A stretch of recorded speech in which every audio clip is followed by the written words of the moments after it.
São todos bem-vindos à casa de Deus. Deus escolheu para você este momento, e antes de abrirmos a palavra de Deus, nós queremos orar. Pai eterno, aqui estamos na tua presença, buscando a tua bênção, buscando o batismo do Espírito Santo, que ao abrirmos a tua palavra, fale o Espírito Santo.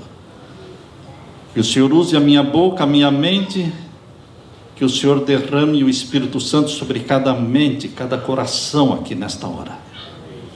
Que o Senhor nos prepare para a mensagem que a tua palavra vai nos trazer. Uma mensagem que não é minha, mas é tua, vem diretamente da tua palavra. Em nome de Jesus suplicamos que o Senhor opere na mente de cada um que aqui está.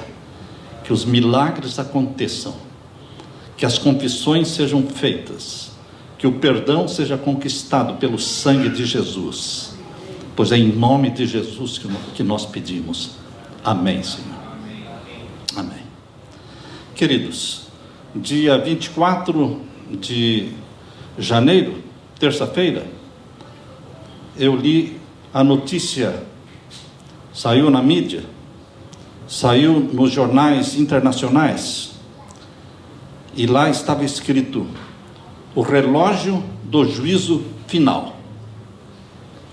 Quando eu vi essa notícia da terça-feira passada, eu fiquei pensando, está aí um título para o próximo sermão. Deus me disse, esse é o título para o próximo sermão, Samuel. O relógio do juízo final. Quando eu assisti o noticiário, eu assisti a CNN, e eu vi ali o repórter falando, me pareceu muito estranho, porque é estranho você ouvir dos lábios dos repórteres, que na maioria são muito ateus, muito incrédulos, não seguem uma religião, ouvi-los falando e usando termos que são da Bíblia. Apocalipse falou, nós estamos vivendo um potencial apocalíptico, dizia o repórter. É o relógio do juízo final. Juízo final é um termo bíblico. Ou então Armagedon, outro termo bíblico. As pessoas usam as expressões bíblicas, embora não creiam em Deus, embora não creiam na Bíblia, mas usam expressões bíblicas, assim como os produtores dos filmes de Hollywood, como Guerra nas Estrelas, por exemplo, eles usam toda a temática da Bíblia. Toda a temática do Guerra nas Estrelas é da Bíblia, é o bem e o mal. Só que eles não chamam Jesus o bem, e não chamam Satanás o mal, mas quando você ouve, quando você vê, quando você assiste, você percebe que são temas bíblicos. E assim é esse título: o relógio do juízo final. Relógio tem a ver com tempo, contagem de tempo, contagem regressiva de tempo. Eu quero convidar você para abrir a sua Bíblia em Romanos capítulo 13. Abra a sua Bíblia. Romanos capítulo 13, e vamos ver os versos 11 e o verso 12. Romanos capítulo 13, e o verso 11 e 12. Aqui nós lemos: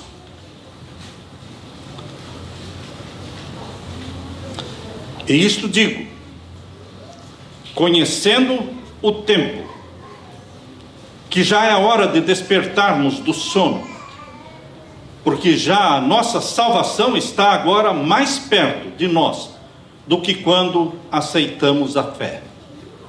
Já é tempo de despertarmos do sono. Que sono? Sono espiritual, sonolência espiritual, mornidão espiritual, mornidão laodiceana, distanciamento de Deus. Queridos, Deus está convocando, Deus está chamando, dizendo, já é tempo de despertarmos deste sono, já não é tempo mais de você dormir, Você poderia ter dormido antes, mas não agora, porque nós estamos vivendo no tardando o esposo da parábola das 10 virgens, em Mateus capítulo 25, ali está a parábola das 10 virgens, e ali menciona, tardando o esposo, todas dormiram. Não, você não pode dormir no tardando o esposo, porque já venceu o tempo, já expirou o tempo. Jesus Cristo vai voltar, muito em breve, e não é hora de brincar de ser cristão, não é hora de brincar com pecados que nos picam como serpentes e que nos anestesiam e que cauterizam nossa consciência e que nos afastam de Deus. Não é tempo mais de brincar, não é tempo mais de ser infiel, não é tempo mais de ter vida dupla, uma vida oculta que ninguém conhece, aquela vida oculta que aparece nas horas escuras. Por isso eu costumo repetir um pensamento que foi Deus que colocou na minha mente já quando eu era bem jovem. Caráter é aquilo que você é no escuro. É tempo de despertarmos. Aqui diz, já é hora de despertarmos do sono, porque a nossa salvação está agora mais perto do que quando aceitamos a fé. E agora o verso 12: a noite é passada e o dia é chegado. Rejeitemos, pois, as obras das trevas e vistamo-nos das armas da luz. Queridos, Deus está nos convocando, nos chamando. Eu creio que esta mensagem, eu creio que este texto que eu acabei de ler agora, Deus me deu esse texto ali, assentado ali, ao lado da minha esposa. Deus disse: Samuel, comece o sermão lendo esse texto de Romanos, capítulo 13, verso 11 e verso 12. Obrigado pela luz, porque agora eu estou podendo ler o texto aqui. E agora eu vou ler também o verso 13. Estava escuro, eu ia ler só 2 versos. Agora vocês me deram a luz, então eu vou ler o verso 13 também. Andemos honestamente. Seja honesto, meu irmão. Honesto no escuro, honesto com a esposa, honesto com o marido, honesto com o empregado. Seja honesto, transparente. Andemos honestamente como de dia, não em glutonarias, nem em bebedeiras, nem em desonestidades, nem em dissoluções, nem em contendas e inveja, mas revestivos do Senhor Jesus Cristo, não tenhais cuidado da carne nas suas concupiscências. Queridos, é tempo, porque as pedras estão clamando. Quando eu vi pessoas incrédulas, ateias, pessoas que não creem na Bíblia, eles se reuniram como se fosse uma equipe de louvor, só faltou eles cantarem, não é? Mas eles estavam assim, ali tinha umas 6 pessoas, todos cientistas atômicos, cientistas nucleares. Foi no ano de 1947 que foi criado este relógio do juízo final. 1947. Só que naquele tempo não chamava muito atenção, porque a Segunda Guerra Mundial acabou em 1945.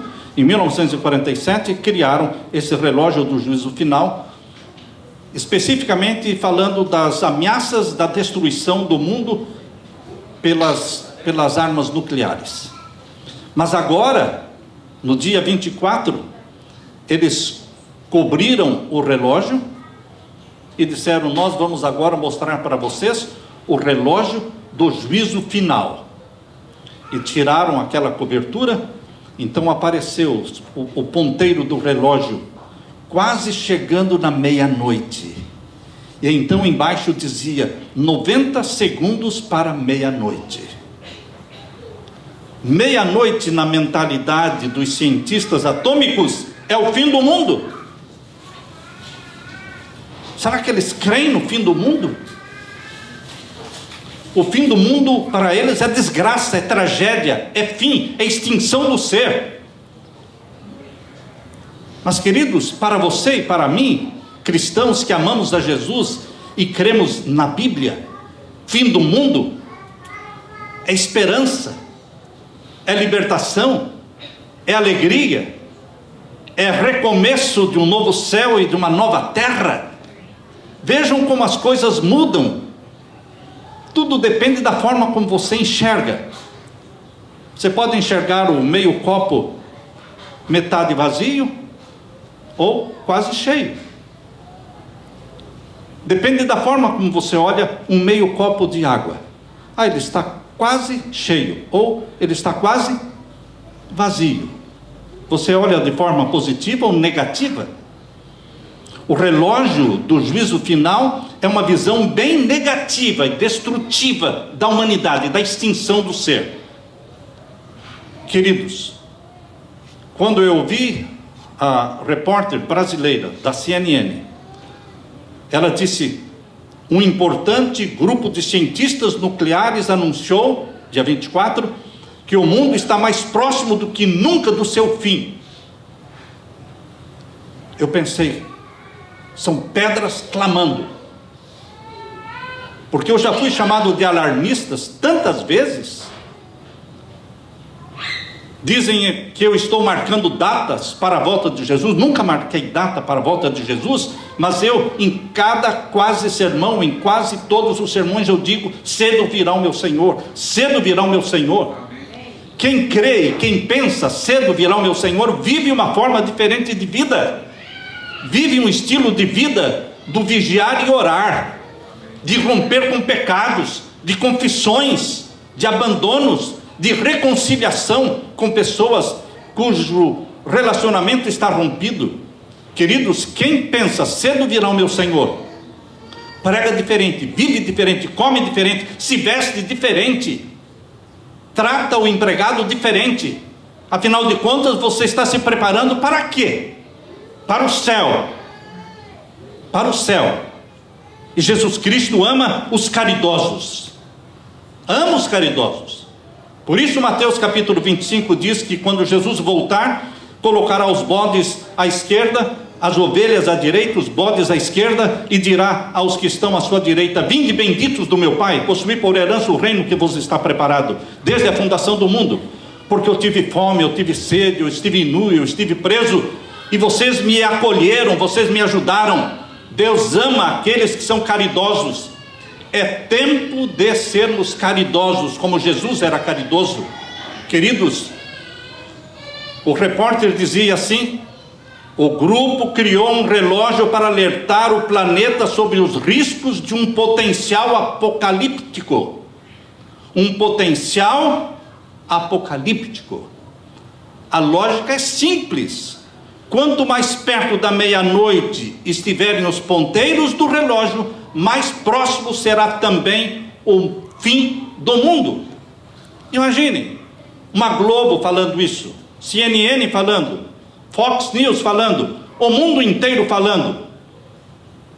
Eu disse, são pedras clamando, enquanto muitos pregadores dos seus púlpitos estão dizendo: não, isso é alarmismo, Jesus não vai voltar tão logo, tão breve. Não, o Papa Francisco está aí? Não, vem mais um, mais dois, mais três, mais quatro. E, queridos, acordemos, porque o mundo está sentindo, está gemendo o seu fim. Eles pressentem que está se aproximando o fim do mundo. Este ano, o grupo dos cientistas notáveis anunciou que estamos a 90 segundos do fim do mundo. 90 segundos do fim do mundo.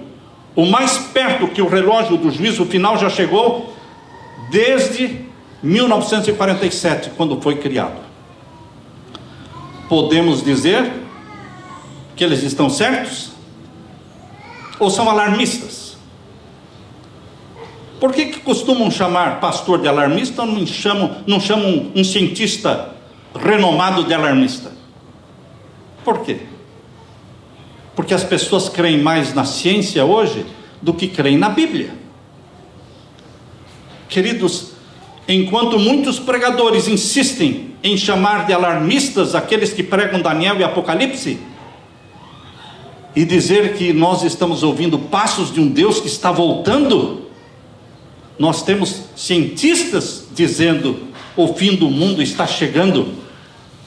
Porém, os pregadores da desgraça, chamados profetas da desgraça, da destruição, hoje estão sendo os cientistas nucleares.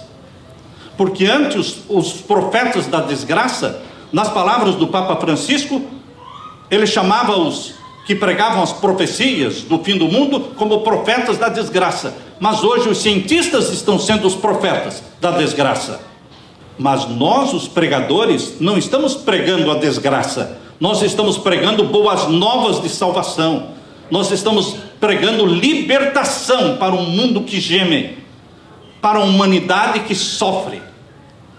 E como nós ouvimos aqui o testemunho que foi dado, pessoas estão pensando em morrer, pessoas estão pedindo para morrer, pessoas estão planejando suicídio.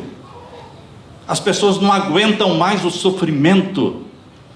E às vezes a pessoa está sentada ao seu lado, você conversa com esta pessoa cada dia, e você não sabe que na mente dela, todos os dias, ela está pensando em colocar fim na vida.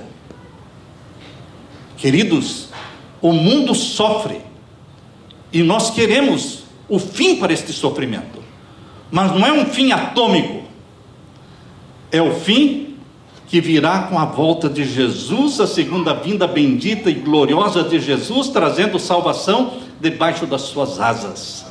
O sol da nossa justiça brilhará, trazendo salvação debaixo das suas asas, e nos arrebatará para o céu, para aquele céu prometido em Apocalipse capítulo 20, capítulo 21, capítulo 22, o novo céu, a nova terra, onde não haverá mais lágrimas, não haverá mais morte, nem separações, nem divórcios, nem traições. Essa é a nossa esperança. Infelizmente, os cientistas atômicos não têm esta esperança. Então eles enxergam o fim do mundo, 90 segundos para o juízo final. Para eles, juízo final é o fim do mundo. No dia 13 de novembro de 2022, o Papa Francisco, no Dia Mundial dos Pobres, ele fez uma preleção, fez um sermão, e nesse dia 13 de novembro de 2022, o Papa Francisco disse: não dê ouvidos aos profetas da desgraça, mas acendam as velas da esperança. Quando ele fala profetas da desgraça, não está falando dos cientistas, está falando dos pregadores, que pregam Daniel e Apocalipse. Papa Francisco disse: ignore os profetas da desgraça. Mas um mês depois, ou seja, isso foi no dia 13 de novembro de 2022, mas em dezembro de 2022, dia 13 de dezembro de 2022, o mesmo Papa Francisco falou o seguinte: alerto um terrível fim para a humanidade, vejo maiores presságios de destruição no mundo. O mesmo Papa mudou o conceito dele, resolveu falar de acordo com os cientistas atômicos. Queridos, o anúncio do relógio do juízo final de 2023, na terça-feira passada, pode alertar para uma guerra nuclear. Mas o mundo não vai acabar com uma guerra nuclear. Por mais assustadora que seja a ameaça de uma guerra nuclear, porque uma guerra nuclear ninguém ganha, meu irmão. Se houver uma guerra entre Estados Unidos e Rússia, quem vai ganhar? Ninguém vai ganhar. Todo mundo vai ser destruído. Guerra nuclear entre Estados Unidos e Rússia provocaria 5 bilhões de mortes, que morreriam de fome, diz o estudo. Isso nós tiramos de um jornal. Os cientistas atômicos não creem na Bíblia, mas eles usam os termos, a terminologia bíblica. Essa é uma mensagem bíblica com a qual nós estamos bem familiarizados, queridos. Mas enquanto eles colocam o foco no negativo, na destruição, nós colocamos o foco na segunda vinda de Jesus, na libertação, no arrebatamento para o céu. É um fim esperançoso, implantando o novo céu e a nova terra. Em que os cientistas estão errados? E em que eles estão certos? Vamos falar no que eles estão certos primeiro. Em que os cientistas estão certos? Eles estão certos porque creem no juízo final. E o juízo final existe, só que não é da forma como eles creem. O que mais eles estão acertando? Eles acreditam no fim do mundo. E eles acreditam que o fim está muito próximo, bem mais próximo que a maioria imagina. E por que eles estão enganados? Estão enganados porque o juízo final não será uma guerra nuclear, será a volta de Jesus. O juízo final é a volta de Jesus. O juízo final, queridos, já começou em 1844. Não é um juízo por vir, é um juízo que já começou, segundo a profecia de Daniel 8,14, dos 2.300 anos. Esta profecia começou em 1844, o juízo final. Estão sendo julgados os mortos, desde 1844. E o juízo dos vivos vai começar tão logo o Domingo Verde, da encíclica papal Laudato Si seja aprovado no mundo. O domingo como dia santificado e obrigatório. Quando isso for aprovado pelos Estados Unidos, vai se espalhar pelo mundo todo, e então inicia o juízo dos vivos, porque o juízo dos mortos já começou em 1844. Então, queridos, nós temos uma noção bíblica do juízo final: juízo dos mortos e juízo dos vivos. Você pertence à geração dos vivos, e você vai fazer parte do juízo dos vivos, e você tem que receber o selo do Deus vivo na testa, e não receber o sinal da besta, não receber o sinal da besta na mão ou na testa. É o sinal da besta e é o selo do Deus vivo, uns sendo selados para a vida eterna, outros para o fogo, para o lago de fogo e enxofre. Queridos, eles estão errados quando eles pensam que a meia-noite no relógio é o fim do mundo, quando na Bíblia a meia-noite é a chegada do esposo. Você se lembra da parábola das 10 virgens, Mateus capítulo 25? A meia-noite, abra sua Bíblia em Mateus capítulo 25. Vamos ver aqui a parábola que Jesus contou das 10 virgens. Capítulo 25, vamos ver o verso 1 em diante. Então o reino dos céus será semelhante a 10 virgens, que tomando as suas lâmpadas, saíram para o encontro do esposo. E 5 delas eram prudentes, e 5 eram loucas. As 10 virgens representam o quê? A igreja de Deus. Esta igreja aqui. Qualquer comunidade de crentes está aqui representada nas 10 virgens. Aqui nós temos pessoas sinceras, que não estão vivendo em pecados conscientes, voluntários, e que não estão dizendo tarde virá o meu Senhor.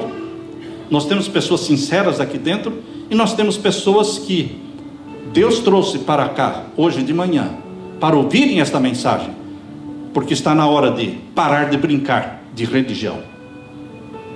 Está na hora de parar de brincar de religião. Você tem que assumir uma posição na sua vida, ser cristão e se preparar para o céu, ou abandonar Jesus e cair no mundo e curtir a vida, porque não vai ganhar o céu mesmo.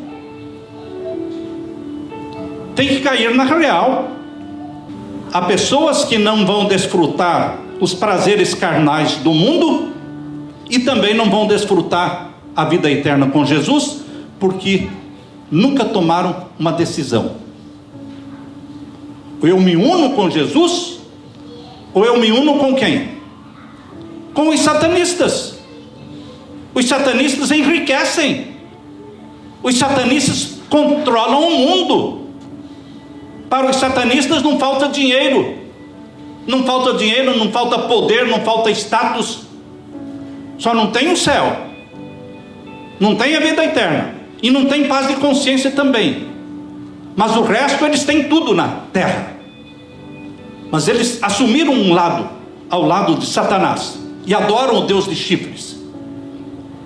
Mas milhares e milhares de cristãos que não querem adorar o Deus de chifres, que não querem se declarar satanistas, mas também não se declaram ao lado de Jesus. E Jesus disse: aquele que não é por mim, é contra mim. Quem comigo não ajunta, espalha. Não podemos ser meio cristãos, queridos. Não podemos ter um pecado não confessado. Um pecado não confessado me tira do céu. Quantos? Um. Por que continuar com um pecado não confessado, se não custa nada confessar? É só pedir misericórdia e clamar pelo sangue de Jesus Cristo e pedir perdão, e você será perdoado. Você está salvo em Jesus. Por que continuarmos com os nossos pecados não confessados? Com a nossa infidelidade, com a nossa desonestidade, com a nossa vida oculta. Decida se você quer o céu a qualquer custo, ou você quer essa terra e os prazeres que a terra, porque existem muitos prazeres carnais. Seria um engano você pensar que não existem prazeres carnais. Existem sim, os prazeres da promiscuidade, os prazeres das drogas, os prazeres do poder, do status. Mas, queridos, nós precisamos tomar uma decisão. Por isso a Bíblia diz que a igreja de Deus está dividida em 5 virgens prudentes e 5 virgens loucas. Loucas por quê? Porque não assumem, não definem o que querem. Ou você abraça Jesus com os 2 braços, ou você larga Jesus. Por que continuar nesse vacilo que lhe custa a vida? E o verso 3, capítulo 25 de Mateus, verso 3: as loucas, tomando as suas lâmpadas, não levaram consigo o quê? Azeite. Existe um grupo na igreja que busca o azeite todos os dias, todas as madrugadas. Um grupo que acorda antes que todos acordam. Mães e pais que acordam antes dos filhos e se lançam de joelhos e clamam. Os joelhos têm calo. Você pode perceber quando a pessoa é de oração, porque o joelho mostra. Não é joelho calejado de limpar rodapé, não, queridos. É joelho calejado de oração, de tempo que você passa aos pés de Jesus, buscando o batismo do Espírito Santo, buscando a salvação da esposa, dos filhos, consagrando a família para Jesus. Existe sim na igreja de Deus um grupo que busca o azeite do Espírito Santo, que é o batismo do Espírito Santo nas suas lâmpadas. Mas existem outros que deitam com a televisão ligada e já acordam com um fone de ouvido, não é? E a vida para eles é uma roda gigante, não para. Eles não querem parar. Eles detestam o silêncio, porque o silêncio os assusta, porque o silêncio convida a meditação. O silêncio convida para o Espírito Santo falar, e as pessoas não param. Quando entram em casa, a primeira coisa que fazem, já ligam a televisão, colocam algum barulho, porque eles têm medo do silêncio. Mas a paz que você procura está no silêncio que você nunca faz. A paz que você procura está no silêncio que você nunca faz. Mas todos estão na igreja. As prudentes e as loucas, todos estão na igreja. E a Bíblia diz, verso 4 agora, capítulo 25 de Mateus, verso 4: As prudentes levaram azeite em suas vasilhas, com suas lâmpadas. E tardando o esposo, Jesus vai voltar exatamente no ano, no mês, na hora que todos estão pensando? Não. Aqui diz, ele vai tardar. É uma tardança planejada e já anunciada. A pessoa responsável, quando vai tardar, se ele está com uma reunião marcada para as 10 da manhã e ele vai chegar 10h15, ele liga, ele diz: escuta, eu estou ligando porque eu tenho um compromisso com você aí às 10, mas aconteceu um acidente, aconteceu algo assim, eu vou me atrasar 10 minutos ou 15 minutos. É uma tardança já anunciada, de pessoas responsáveis. Por isso Deus é responsável, está dizendo que Jesus vai o quê? Tardar, vai ter uma tardança, mas não é para você ficar dormindo nessa tardança, é para você ficar orando e vigiando. Tardando o esposo, todas tosquenejaram. As que tinham o azeite e as que não tinham o azeite, todas tosquenejaram. Será que nós não estamos vivendo num período em que a igreja como um todo está dormindo? Esses dias alguém me escreveu perguntando: pastor, se todas as 10 tosquenejaram, adormeceram, então quem é que deu o clamor da meia-noite? Quem é que proclamou, anunciou o clamor da meia-noite? Eis aí vem o esposo. Se todas estavam dormindo. Você já parou para pensar quem é que não dorme? Existe um grupo chamado 144 mil, lá de Apocalipse 7 e Apocalipse 14. Os 144 mil, eles não dormem, meu irmão. Espiritualmente não dormem. E eles estão buscando o batismo do Espírito Santo cada dia. Eles não querem somente ser guiados pelo Espírito Santo. Eles não querem somente nascer do Espírito Santo. Eles querem o batismo do Espírito Santo. O batismo do Espírito Santo é mais do que nascer do Espírito. O batismo do Espírito Santo é mais do que ser guiado pelo Espírito Santo. O batismo do Espírito Santo é se tornar possessão do Espírito. Como existe possessão maligna, e você vê pessoas endemoniadas, possessas pelo maligno, existem pessoas possessas do Espírito Santo, porque o Espírito Santo se apossa da mente, da boca, e fala. Queridos, os 144 mil, eles buscam o batismo do Espírito Santo. Eles não querem saber quão perto do pecado podem viver sem pecar. Curtir o máximo que eu puder, mas sem pecar. Não. Os 144 mil, eles perguntam: o que queres que eu faça, Senhor? Eles não são como Ló, que escolheu viver perto de Sodoma. Eles são como Abraão, que quiseram distância de Sodoma. Quem escolhe viver próximo do pecado, até onde eu posso ir, vai pecar. Não é até onde eu posso ir. A pergunta certa é: o que queres que eu faça, Senhor? Eis-me aqui, usa-me, usa-me, coloque-me o mais distante possível do pecado. Queridos, Mateus 25 e o verso 6 diz: mas à meia-noite ouviu-se um clamor, aí vem o esposo, saí-lhe ao encontro. Esse aqui é outro meia-noite, irmãos. Existe o meia-noite do relógio do juízo final, que os cientistas atômicos estão mostrando a destruição do mundo, 90 segundos para o juízo final, para o fim da existência humana. Mas existe uma outra meia-noite, que é o clamor da meia-noite. Aí vem o esposo. Este é o nosso clamor, é o clamor da meia-noite. Aí vem Jesus Cristo. As pregações precisam ser inflamadas pelo Espírito Santo para falarem desse Cristo que está voltando. Cedo virá o meu Senhor.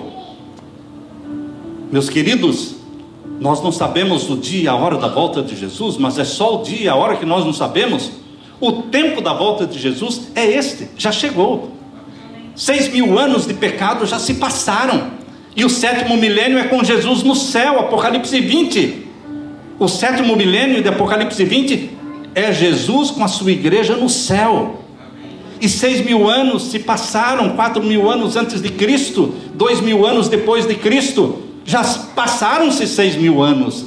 É hora de Jesus voltar. E você não tire os olhos do céu e clame: ora vem, Senhor Jesus. Batiza-me com o Espírito Santo. Capítulo 25 de Mateus. E agora o verso 7.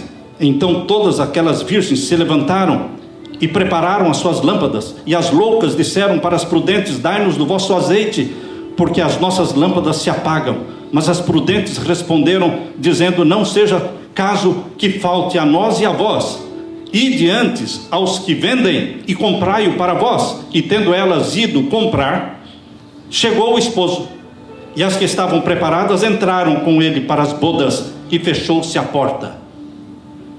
Jesus volta e leva para o céu os que estão cheios do Espírito Santo, do azeite do Espírito Santo. E as outras, quando voltaram, viram que a porta estava fechada. Que porta é essa? A porta da graça.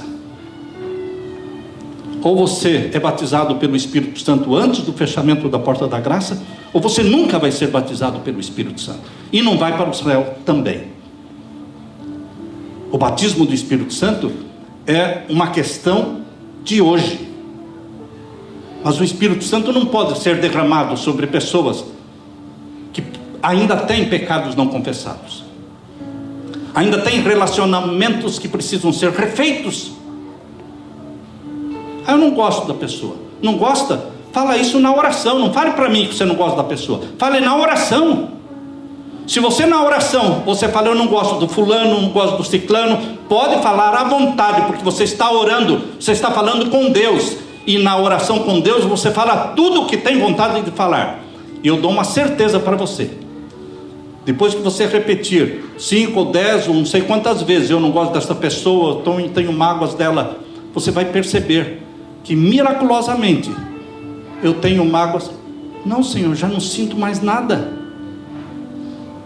Eu não tenho mais sentimentos negativos com relação a esta pessoa. Quando eu falo o nome desta pessoa, já não me causa nenhum estresse. Deus muda os seus sentimentos quando você ora pela pessoa que o traiu, que foi desleal com você. Colóquio. Esta semana, visitando alguém, ela disse: eu não tenho relacionamento com fulana, com ciclano. Coloque o nome na oração. Mas como? Coloque o nome na oração. Se você colocar o nome dessas pessoas na sua oração, está tudo bem, porque é Deus que vai mudar os sentimentos que você tem no coração. Mas não deixe de colocar o nome na oração, mesmo que seja para falar que essa pessoa é safada, que essa pessoa é mentirosa, que essa pessoa... Fala isso na sua oração, mas pede pela misericórdia de Deus sobre você e sobre essa pessoa também. Peça a misericórdia de Deus para você e para esta pessoa também, e deixe nas mãos de Deus, porque Ele vai fazer um milagre. Queridos, quando aquelas loucas sem azeite, sem Espírito Santo, retornaram, depois que a porta da graça já estava fechada, o que é que aconteceu? Capítulo 25 de Mateus, e o verso 11. E depois chegaram também as outras, dizendo: Senhor, Senhor, abre-nos. E ele respondendo disse: em verdade vos digo que não vos conheço. Mas não eram membros da igreja? Não eram pessoas batizadas? Sim. Mas como Jesus diz: eu não vos conheço? Jesus não conhece pessoas que tomam a decisão de viver uma vida no pecado. Ele está disposto a te libertar do pecado. Agora, se você quer viver no pecado, Ele não pode fazer nada por você, a menos que você diga: Senhor, eu estou vivendo no pecado, mas eu quero deixar o pecado, eu quero romper. Então você está falando com a pessoa certa, é com Jesus mesmo. Eu vou gerar em você uma antipatia com este pecado, uma repulsa a este pecado. eu vou gerar em você um sentimento ruim, que você vai se sentir mal com esse pecado. É o Espírito Santo que gera isso em você. Meu querido irmão, Jesus Cristo tem uma meia-noite para este mundo, mas não é a meia-noite dos cientistas atômicos, é a meia-noite da vinda gloriosa de Jesus Cristo para libertar a sua igreja. E Ele quer arrebatar a sua igreja para uma grande festa, e você não pode perder essa festa, meu irmão. Eu quero convidar você para ler comigo agora Apocalipse 19. Veja a festa que Deus está preparando para você, Apocalipse 19 e o verso 7. Aqui nós lemos: regozijemo-nos, alegremo-nos. Você é um cristão triste, cabisbaixo, frustrado, mente de perdedor, não posso, não consigo, desisto. Queridos, Jesus quer dar uma mente de vencedor para você. Por isso diz aqui que o povo de Deus se regozija. Regozijemo-nos, alegremo-nos. E o que mais? Demos-lhe glória, porque vindas são as bodas do Cordeiro. Quando fala à meia-noite, ouviu-se um clamor dizendo: eis aí vem o esposo. É o esposo voltando para buscar a sua igreja, para levá-la para as bodas do Cordeiro. Queridos, aqui diz: porque vindas são as bodas do Cordeiro, e já sua esposa se aprontou. Você é a esposa de Jesus. Jesus é o noivo, e Ele quer nos vestir com as vestimentas brancas da justiça dEle. Diz aqui o verso 8: e foi-lhe dado que se vestisse de linho fino, puro e resplandecente. Ele arranca as vestes de justiça própria, que eu tento ter, você... Deus arranca as vestes de justiça própria, assim como arrancou os ventais de folhas de figueira de Adão e Eva e cobriu-os com a pele de um cordeiro. Jesus Cristo quer cobrir você com a pele do cordeiro, a justiça de Cristo, o Cordeiro de Deus que tira o nosso pecado. E foi-lhe dado que se vestisse do linho fino, puro e resplandecente, porque o linho fino são as justiças dos santos. E o verso 9: e disse-me: escreve, bem-aventurados aqueles que são chamados a ceia das bodas do Cordeiro. Amém. Quem são os bem-aventurados? Os chamados. E quem está sendo chamado? Você. Todos estão sendo chamados. Você decide aceitar as vestimentas brancas da justiça de Cristo para ir para o céu quando Ele voltar do céu, quando Ele descer do céu. Você decide aceitar o convite. E disse-me: estas são as verdadeiras palavras de Deus. Queridos, eu quero deixar com você hoje este convite. Convite para as bodas do Cordeiro. A meia-noite do mundo é de desgraça, de destruição, fim do mundo. A meia-noite bíblica é o clamor: eis aí vem o esposo. Ele nos veste com a sua justiça e nos arrebata para o céu. Queridos, o meu apelo é que você aceite o convite de Jesus Cristo para as bodas do Cordeiro. Quem quer aceitar? Levantando a sua mão para que o céu veja, para que Jesus Cristo veja, para que os anjos anotem e registrem a sua decisão no livro das memórias, lá no céu. Aleluia, aleluia. Fique com a mão levantada. Não tenha pressa de baixar a mão. Fique com a mão levantada enquanto eu oro por você e por mim. Pai Santo, Deus da misericórdia, cujas misericórdias são novas cada manhã, o Senhor está vendo as mãos levantadas, Pai. Todas as nossas mãos são mãos frágeis, fracas. A gente não consegue nem ficar muito tempo com a mão levantada, mas o Senhor sabe do nosso desejo de abraçar a Jesus com as duas mãos, com os dois braços, de nos comprometermos com Jesus Cristo de corpo inteiro, de confessarmos os nossos pecados. Pai eterno, cobre-nos com a justiça de Cristo, registra a nossa decisão no livro da vida do Cordeiro, e que Jesus Cristo muito em breve volte, e que possa falar para cada um que aqui está, com a sua mão levantada: Venham benditos do meu Pai, possuam por herança o reino que você está preparado desde a fundação do mundo. Derrama o Espírito Santo sobre mim e os meus irmãos. Em nome de Jesus que clamamos. Amém, Senhor. Amém. Que Jesus te abençoe.